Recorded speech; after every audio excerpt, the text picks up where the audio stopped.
पहले हम बीजेपी के साथ चलते थे सर, लेकिन हमें सर कोई प्रोग्रेस नहीं दिखी उसमें ना। वो सिर्फ रैलियों में यूज़ करने के लिए यूथ का इस्तेमाल करते हैं सर। वो तो कहीं पे भी साथ नहीं देते हैं हमारा। हम हर जगह किसी भी ऑफिस में आए धक्का खाते हैं, या देखने को मिलता है कि सिर्फ सिफारशी बंदे को ही आगे, अब उनका ही काम होता है। जो बंदा गरीब है बेचारा, वो हमारे भाई धक्के खाते हैं। हमने इसीलिए उनके साथ देने के लिए कन्नव खजूरिया जी ने हमें बोला है कि हम आपका पूरा साथ देंगे। इसीलिए हमने अपनी पार्टी का दामन थामा है कि हमें इनसे थोड़ी उम्मीद है कि ये युवा का सही इस्तेमाल करेंगे और हमारा साथ देंगे।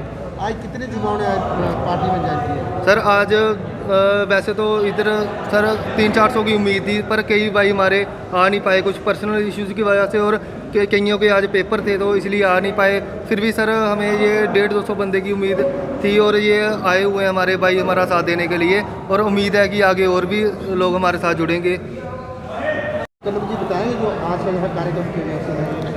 देखिए, आज हीरानगर ब्लॉक के युवाओं ने भाजपा का साथ छोड़कर अपनी पार्टी का हाथ थामा है। भाजपा, जैसा कि आपने सुना ही होगा कि भाजपा इलेक्शनों में इनका इस्तेमाल करती है यूथ का, उसके बाद भूल जाती है। जो इनके छोटे छोटे मसले होते हैं, जो मिसाइल होते हैं यूथ के, वो भी नहीं पूरा करते हैं। तो बड़े बड़े मसले, जो मेन पॉइंट है नौकरियों का, वो कहाँ से पूरा करेंगे?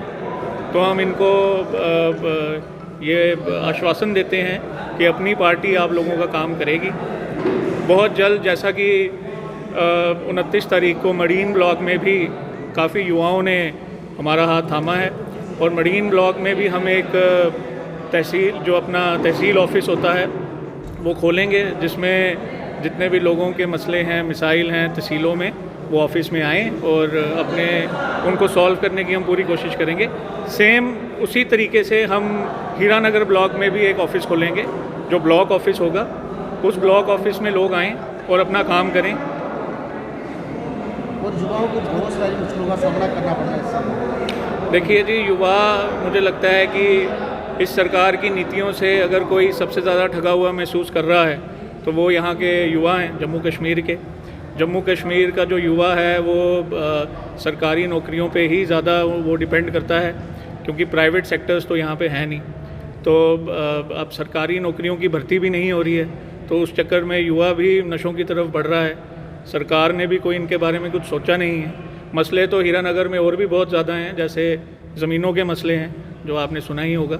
लेकिन फ़िलहाल आज युवा हमें ज्वाइन कर रहा है, तो हम युवा के मुद्दे पे ही बात करेंगे। सर, जैसे ही नया साल आया है, जीएसटी बढ़ा दी गई है हर चीज़ पे, क्या देखते हैं महंगाई की मार और बढ़ रही है? देखिए जी, ये सरकार 2014 से ही बड़े बड़े वादे तो कर ही रही थी। जैसे पहले इन्होंने नोटबंदी की, नोटबंदी से भी ये बोलते हैं जी हम गरीब आदमी के साथ हैं, हम आम आदमी के साथ हैं, हम युवाओं के साथ हैं। नोटबंदी से मुझे नहीं लगता है कि आम आदमी या गरीब आदमी का कोई भला हुआ है। तो फिर ये नोटबंदी किस लिए की? वैसे ही जीएसटी है, जीएसटी से भी आम आदमी का कोई भला तो हुआ नहीं है, उल्टा चीज़ें महंगी हो गई हैं। कपड़ों पे 5% टैक्स था, वो 12% कर दिया। अब मुझे लगता है आस्ते आस्ते टैक्स तो बढ़ता ही रहेगा, तो वो तो सरकार को सोचना चाहिए उस बारे में। ये युवा अभी इधर उधर पार्टियों में भटक रहे हैं, उनको क्या अपील करना चाहोगे सर? देखो, युवा जो होते हैं वो उनमें बड़ी ऊर्जा होती है, और अपनी पार्टी एक युवाओं की पार्टी है। हम युवाओं को साथ लेके चलेंगे, और वो युवा हमारी प्रायोरिटी हैं। तो युवा भी सोचता है कि किस पार्टी का हाथ थामे। मुझे लगता है यहाँ आज जो युवा जिसने हमें ज्वाइन किया है वो भी 1-2 पार्टियों में थे ही पहले, लेकिन उनको धोखे मिले हैं। तो अब एट लास्ट वो हमारे पास आए हैं, और मुझे पूरा भरोसा है कि हम उनकी उम्मीदों पे खरा उतरेंगे। किस तरह से देखते हैं आप? देखिए जी, जब भाजपा 2014 में जीती थी तो मुझे लगता है युवाओं ने ही बढ़ चढ़कर भाजपा को सपोर्ट किया था।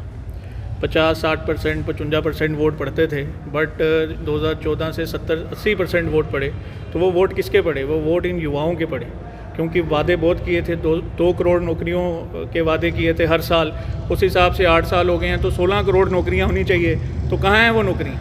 तो आप बेवकूफ़ बना सकते हो, बट ज़्यादा देर तक तो नहीं बना पाओगे। इलेक्शन को देख के आप हर चीज़ करोगे तो इतने भी लोग बेवकूफ़ नहीं, उनको समझ आ जाती है।